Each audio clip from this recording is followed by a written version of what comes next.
Le damos la bienvenida a Anton Baron. Él es filósofo e investigador social, autor inclusive de diversas publicaciones en materia de ciencias sociales y humanidades.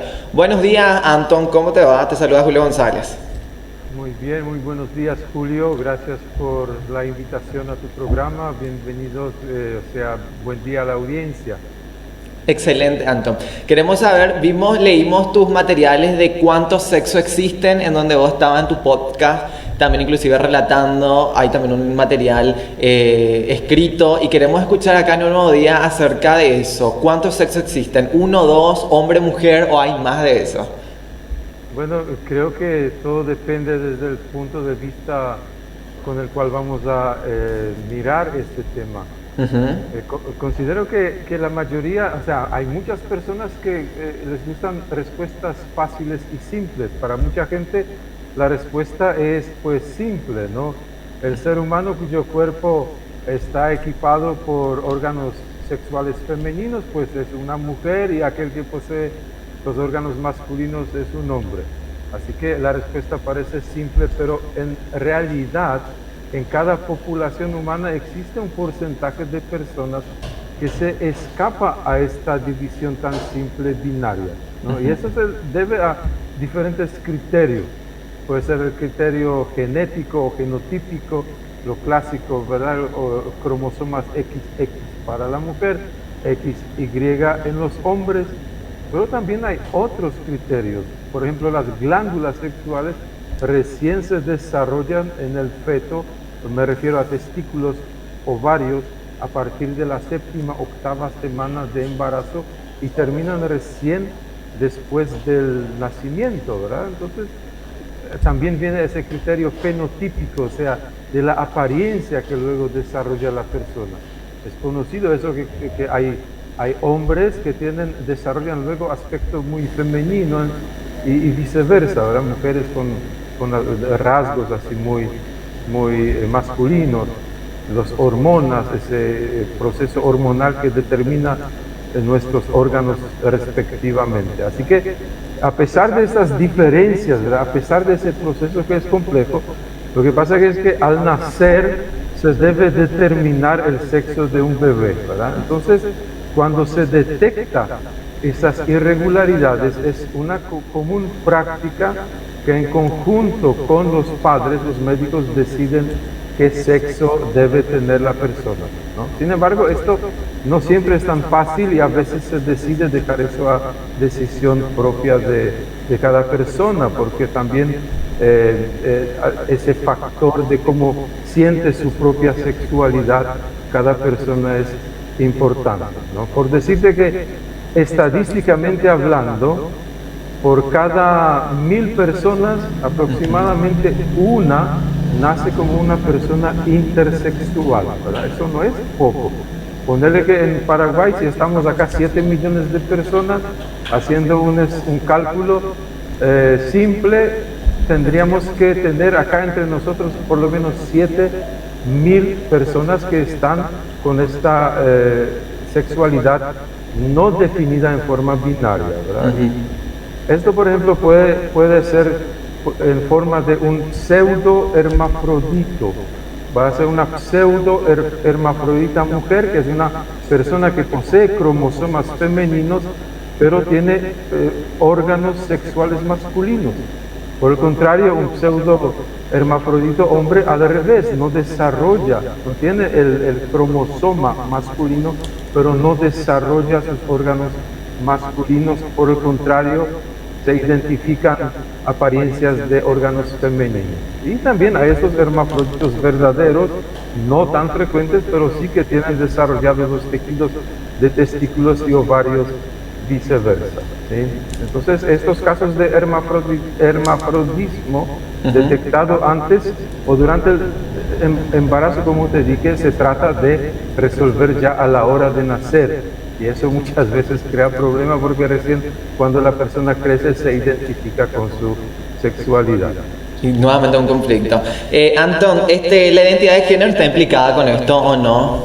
¿Perdón? ¿La identidad de género está implicada en esto o no? No está implicada. Claro, esa es la identidad de género, pero después está la identidad de género, digamos, ¿sí? Pero una cosa es la identidad sexual con la cual uno se define y otras son las preferencias sexuales que después se desarrollan en una persona, ¿verdad? No, eso no es lo mismo. Las identidades sexuales, por ejemplo, una persona puede ser cisgénero, pero puede ser homosexual o heterosexual, pues esto se combina. La identidad sexual, digamos, de la cual estábamos hablando, no es lo mismo que la orientación sexual. Entendida esa orientación como heterosexualidad, bisexualidad, pansexualidad, homosexualidad o asexualidad, ¿verdad? Esto puede aparecer en forma independiente de esa identidad sexual con la cual uno nace. Sí, estábamos leyendo tu material y en una parte decía que el gen SRY o SRY hacía algo que dentro del cromosoma. ¿Cuál es la función de este gen, Anton? Para explicarlo un rato acá. Bueno, este gen se descubrió, creo, en 1990 y se descubrió que SRY es el gen que determina, entre otras cosas, si en el feto van a aparecer los testículos o no. No, por alguna otra razón, a causa de una mutación, puede darse el caso que este gen el organismo no lo interpreta correctamente. Entonces, en una persona con cromosomas masculinos, a causa de este gen, por ejemplo, no van a aparecer, no va a generarse este proceso de aparición de testículos. Y por otro lado, ese mismo gen puede hacer que en algunos casos SRY salta ese cromosoma X en mujer y entonces en una niña, así genéticamente hablando, pueden aparecer los testículos al nacer. Anton, acá en Paraguay va a ser muy difícil, parece, explicarle a muchos este caso complejo, porque leímos también que había un estudio últimamente en Europa que se realizó y costó también entender a esta gente que está en un mundo de primer mundo, ponerle que imagínate acá en Paraguay.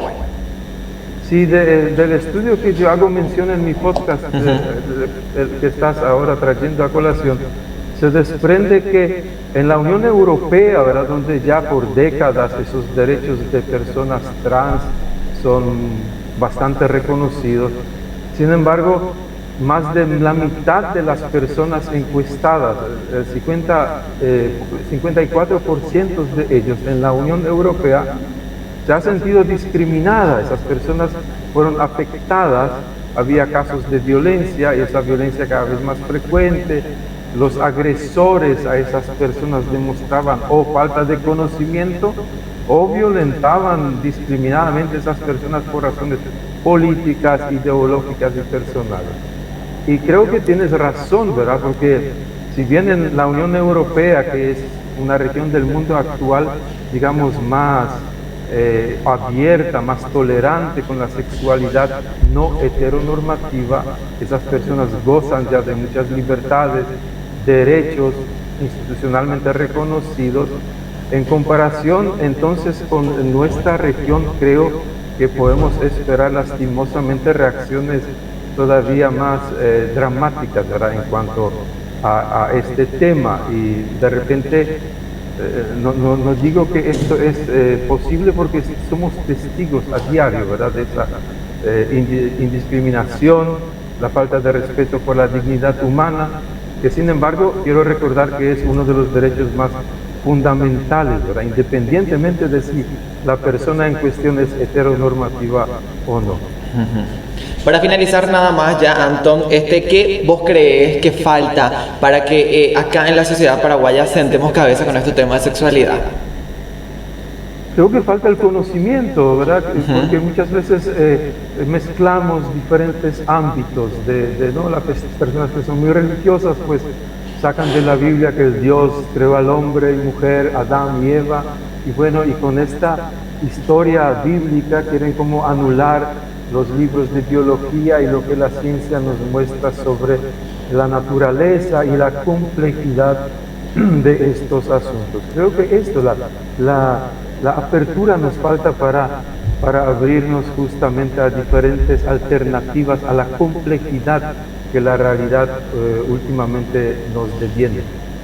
Muchísimas gracias, Anton. Te digo ya que estuvo buenísimo y en tu podcast y en tu sitio web, que podés inclusive decirnos enseguidita, vimos mucho tema de mucho interés importante acá, social al menos, y queremos seguir con esto hablando acá para el programa y para las redes sociales de Canal E.